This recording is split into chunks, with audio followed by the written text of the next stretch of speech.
Amazing. I am so excited to be here today with both Nikki and Saga. We are talking about the power of female guides today and just travel through a feminine lens with women guides from all over and what that looks like. And today I wanted to just start by introducing myself, and then I'll allow for Nikki and Saga to go ahead and introduce themselves so you can know what our expertise is when it comes to female guides and the way that we change the world through travel. So I'm Megan Grant. I am the founder of Cherish Tours. Cherish Tours hosts multi-day trips around the world to 10 different destinations. Our upcoming trip is actually in partnership with Saga to Iceland and the Faroe Islands.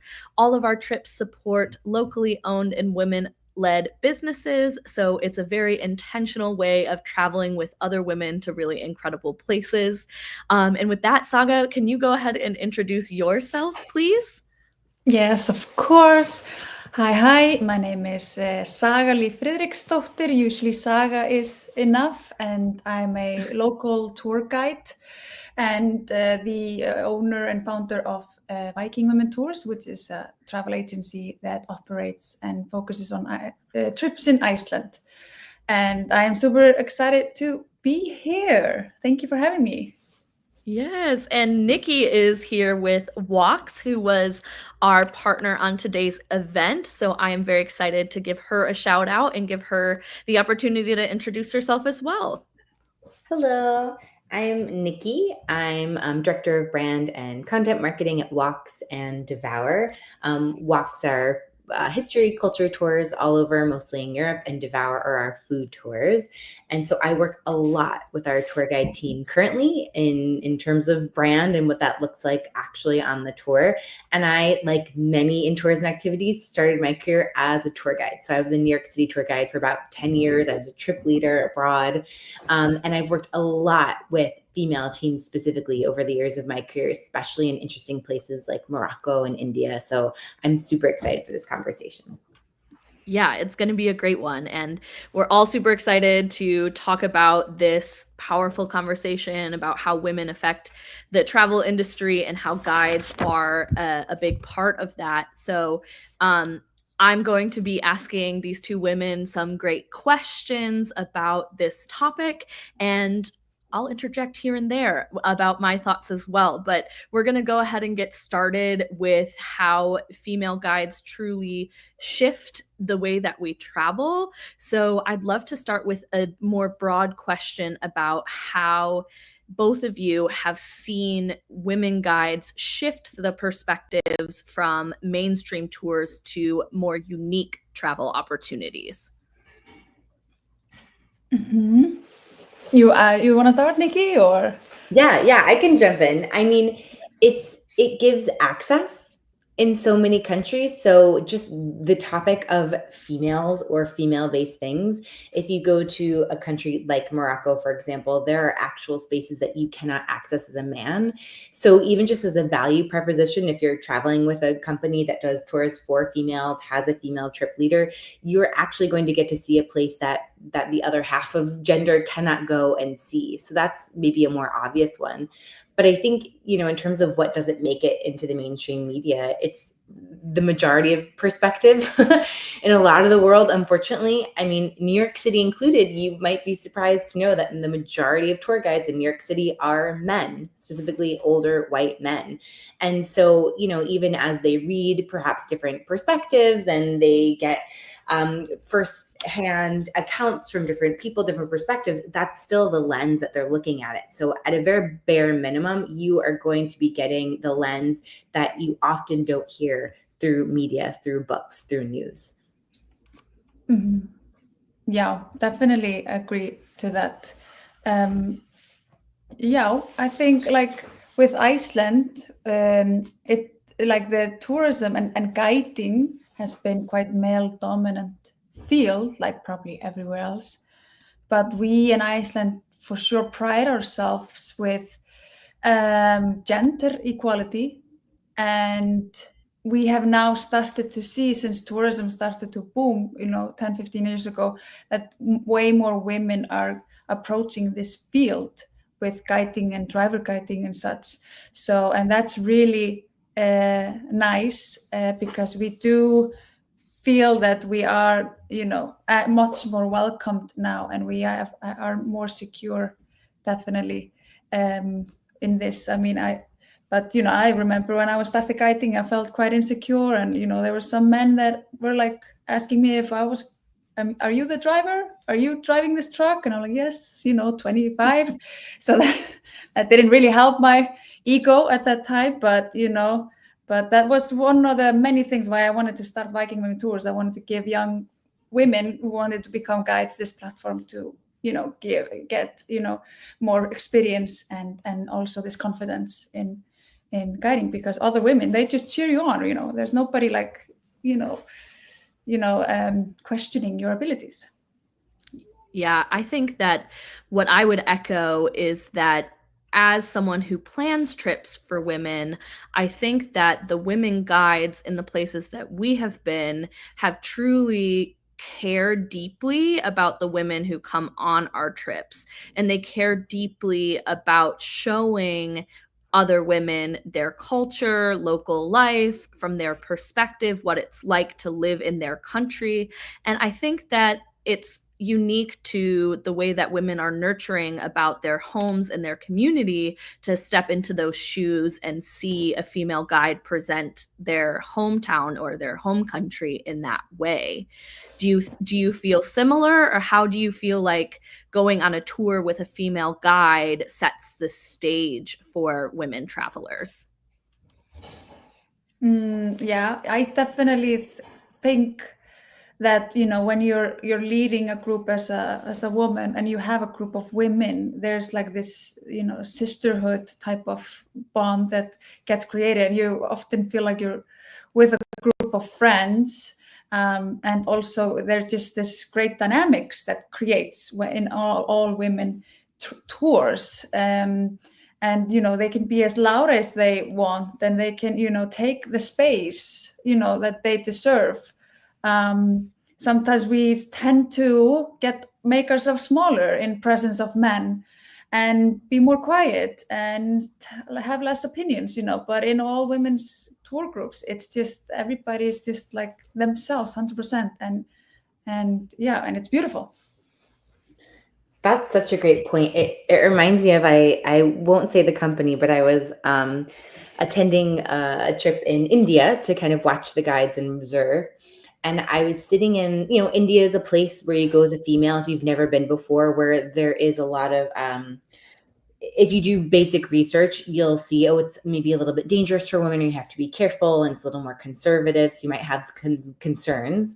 And I was traveling by myself at the time, and I remember sitting in the lobby, another leader, a male from the company, had saw me and came over to greet me. He wasn't my trip leader, but he said, "Oh, you're here with the company. It's nice to meet you." He said, "Here's my card if you need anything." And it was the company card and the company logo. And on the back, they had this, I don't remember the exact wording, but it basically was like, here's safety tips if you're a female. Don't stand alone here. Don't do this. Beware of this. And it had such a thought of, here was it. They were doing it to help you feel safe, but it actually made me feel less safe when reading it. So I mentioned it to my own tour leader who worked for the same company, and she said, "I hate those cards. I never give them out." She's like, that makes you afraid. And being with her, we still got the same best practices, like there's a card just for females on the subway, common rules about like how to greet people and what's appropriate, what's not. We still got all of that with her, but it was in a way that felt empowering, that I could move through on my own as a female, as opposed to being scared to move through as a female. It made such a huge difference. Wow. I think that's an incredibly powerful story, Nikki. I think that it speaks to empathy that comes from women as well. And I think that's a great transition for me to ask you guys about how being a woman might change the way you tell the story of a place. For example, Saga, do you think that as a woman, you tell the story about Iceland maybe a little bit different than someone who is a male guide? Yeah, I think so. because, I pride myself of being Icelandic woman. There's a lot of things that we can be proud of with all sorts of things with equality, and just like, especially right now, we have so many women running in, in offices, and also being the head of all these positions, which is pretty great. Prime Minister is a woman, the President is a woman, the Bishop is a woman, the head of chief of police is a woman, and I can continue. So I definitely feel like, and I hope other men do as well, because it is definitely a lot to be proud of, being in a country that has so much equality. So I definitely, for my sake, and I know my guides do the same, but we do tell the stories of the Icelandic women, everything that dates back to the Viking Age to current times. So I think we do emphasize a bit more on the history of the women. Yeah. Nikki, do you feel like you have any examples that you would like to share about how being a woman shapes the way that you tell stories of a place? I think being a woman as a tour guide, it just made me more aware of privilege. And so as you were researching, because that's a huge part of a guide's job, right, is sourcing stories and information and constantly keeping on top of that. And it just, as I was reading maybe the same stories as my male counterparts, I think I just had a better depth of nuance for the privilege in these stories of who the source was, who the change makers were, who was affected by that. And I mean, I think that makes me a better storyteller, if anything. Mm-hmm. Mm-hmm. Yeah, I would agree. I think that especially someone who's a visitor in most of the places that I go and take other women, I want to tell the story in the best way possible that is authentic to the place. But I'm not always the one, even as a woman, to be the best person to tell that story, which is why I partner with people like Saga for our Iceland and our upcoming trip to Iceland and the Faroe Islands this September. Or when we go to Tanzania, for example, we also have a local female guide there who can truly share about what it's like to grow up there, what the inner workings are of the place, so that I can learn not only as the tour operator who's bringing women there, but the girls who come, the women who travel with us, can learn directly from the source. And if we're supporting local women, I feel like it's so important to share the stories of those local women. Mm-hmm. Mm-hmm. Yeah. Saga, I think that's a good transition. I want to ask you about our upcoming trip. Do you feel like there's some unique elements that are put in there that help reflect a women's perspective in Iceland? A women's perspective in Iceland. Well, I mean, I think women in general, we are more natural beings. We connect to energies much more, I think, than men. And Iceland is just full of energies and full of nature and full of diversity in nature. And I think with women coming to Iceland and the Faroe Islands, I mean, I just think they hear the island speak. They can feel the energy around. They can really just take in all this natural beauty and really just sympathize with all this. So that's what I kind of think what equals like Iceland and Faroe Islands and women. It's this, I think nature and energy. Yeah, I totally agree. And I think that what's really great about the trip that we have our partnership, so you're the guide for the upcoming trip. So women who travel with us will be able to learn from your perspective and the beauty of nature and feeling Iceland through you, which is really exciting. And I'm so excited to have you a part of this trip for the third year in a row. Yeah, me too. Yeah.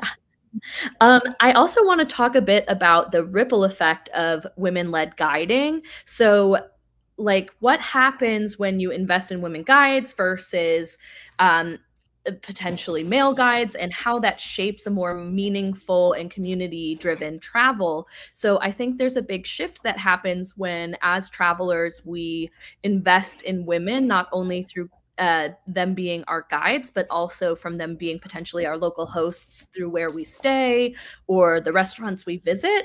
So I'd love to maybe talk about and get both of your perspectives on what changes when women choose or travelers choose these women-led tours. So what's a big shift or change that happens from participating in these women-led tours? Nikki, do you want to start us off there?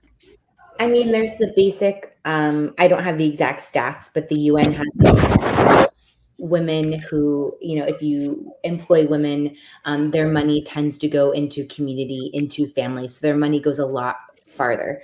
So that's one reason right there. But I think there's also something about women uplifting other women, because that's so innate in a lot of places. So to give an India example, again, a team that I was working with, one of the women was one of the first tour leaders ever in India to be female. And wow. Cut to the end, she now has her own company, which is mostly female, and they run tours. And it's incredible because she was supported by that company in being the first, because it does take a lot of support to have the first. I mean, she literally was telling me that with her own company now, it takes her calling up the families of these female tour guides that she wants to hire and going to their house, talking to them, because a lot of women are entering tourism for the first time. She'll even on a call or on a tour, if they're running late, she'll call the family and say, hi, your daughter is out on the tour. It's running late. I'm going to pay for a taxi to take them home. It takes a lot of extra work and resources. But in doing that, she's uplifting so many people and the next generation. Yeah, to be a first mover is incredible. Wow, that's something. And that is so admirable to do that, like, because now I'm thinking, like, obviously I hire guides and female guides and go all of this length is amazing to provide them secure jobs and that everybody knows that they're safe, and that's pretty amazing. For me, for Iceland, I think I definitely agree with Nikki. Like, obviously the wages, you want to, like, for guiding, there's the same wages here. We have like a rule in Iceland, we pay the same for the same positions.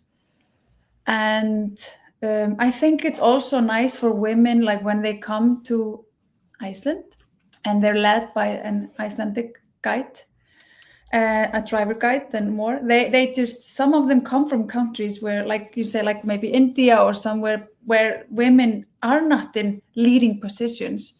They come to Iceland and they're led by this amazing, fearless Viking women guide. And I think that's inspirational for them to also be like, hey, I can also lead. I can also, be something, take the lead and charge and rule, So I think that's also an aspect of these women trips with women guides to see that, sky is the limit, and dream big, and you can do it if you really want to, and if you push yourself to it. Yeah. I'm going to ask a question, I think, in follow up to that. Do either of you have a personal story where a woman guide really changed your experience when you were either traveling or Saga in Iceland? Do you have like a story of one of your guides who truly, or yourself, that truly changed someone's perspective or experience? Well, I can say that, I've had women thanking me, I've seen women shed tears and just being grateful for this opportunity and just for the time being that we spent together. And I also know that my guides are changing lives and being inspirational. And there was this one woman who left a 10-minute review video that still today gives me goosebumps just hearing her saying. She's from the United States, and she's just saying how different it is with women. Like she says, like back home we're prone to, you know, sometimes tear each other down, be in a constant like, you know, material fights, or, you know, who is better than this. But then she said, but in Iceland everything is just, everybody's calm and relaxed, and we're all together. And it was this wonderful video that really displays like basically what you're asking me. Like it was beautiful. Like I said, I still get goosebumps when I watch it. It's quite new review, so I posted it on my Instagram if anybody wants to see it. It's really, really inspirational. I can think of one time in Vietnam, I was with a local team I was working with there. And there's something, and this is as a female traveler, right? There's something about sitting down and chatting with a female traveler that's going to give me such better context, because even here, Vietnam is a very different world than New York City. And it was my first time in Asia, that trip. And, you know, I just had in my head, it's so far and it's so different.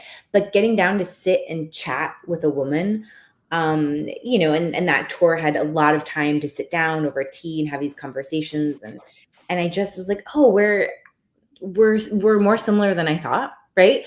That we have these similarities and there's this commonality amongst women all over the world, which is really interesting. But it also made me feel very comfortable to ask her things that maybe I wouldn't have in a different tour setting with a different guide.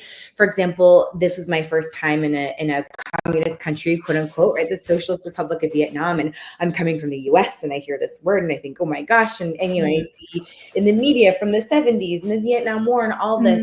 And I think being able to sit down and ask, like, what does that mean? Like, so you can't have more than 2 kids. What does that mean? Like, they take away. She's like, no, they just come, they have a conversation with you, you know, and it was just so, it felt much more comfortable to be able to ask these questions about things that you want to come to your own conclusion about, right? You see things in the media, but you want to go to a place, you want to have these real conversations so that you can draw your own conclusion from that context. Who better to do that than with someone who is more similar to you? And being a woman, that's sometimes similarity enough. Yeah. I think one of the most powerful experiences that I have had was in Costa Rica, when one of our guides, who is a female cacao master, explained the entire feminine history of chocolate to us, and explained that even though chocolate is a very it's not always a perfect industry in the world right now. It's something that really roots back to cultural significance for people in Costa Rica. And I think forever I will appreciate chocolate differently because of that lesson. And I don't think I would have learned that unless it was a woman telling that story. And I think that through Cherish's trips, when we provide these opportunities for women, we introduce them to these powerful women around the world, in Costa Rica or Iceland or the Faroe Islands or wherever it is.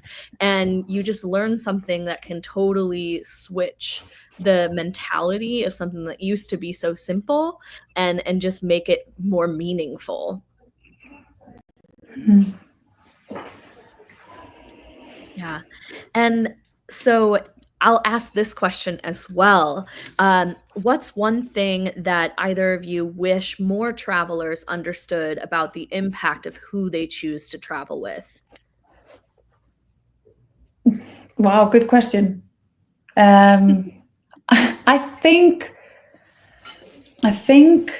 they need to think of, you know, who they're traveling with for the sake of like the regular people, I guess. Like, we have big corporations, right? And then we have small ones. I mean, everybody loves to buy products straight from the farmer, right?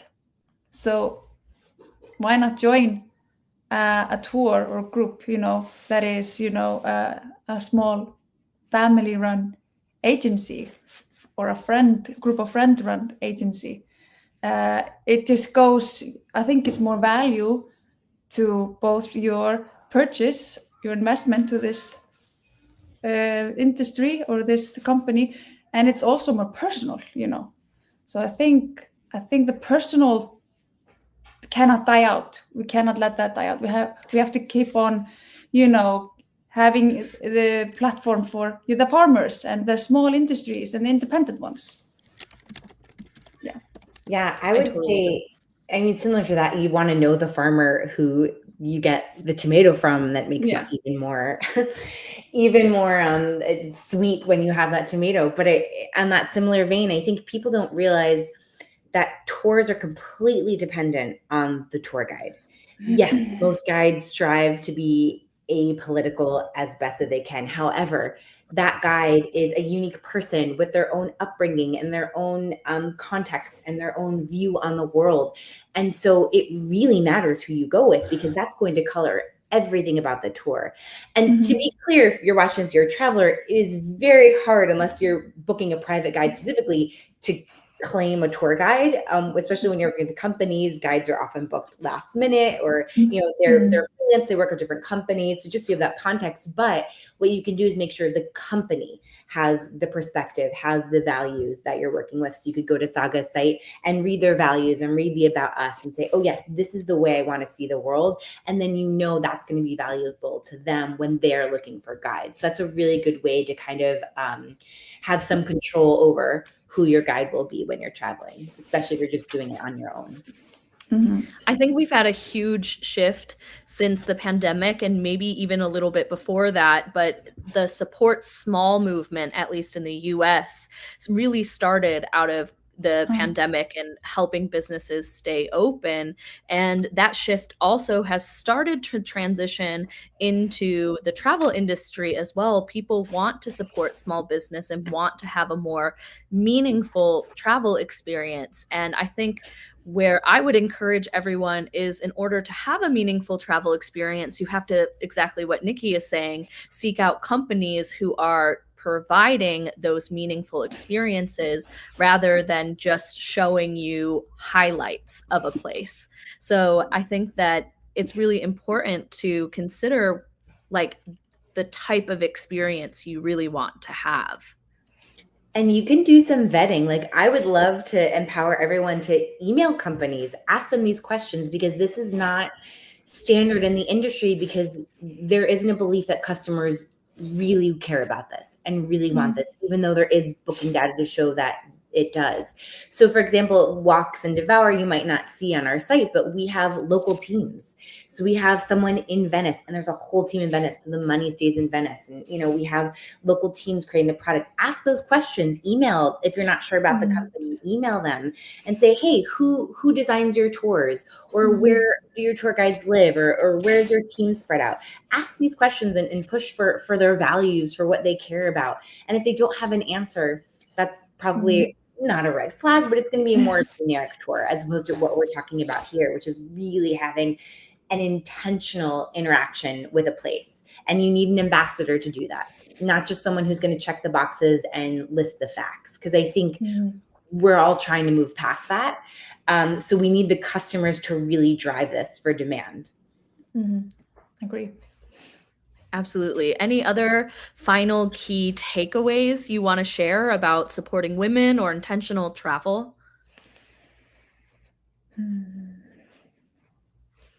No, not me. Nothing that pops into my mind at the moment. No.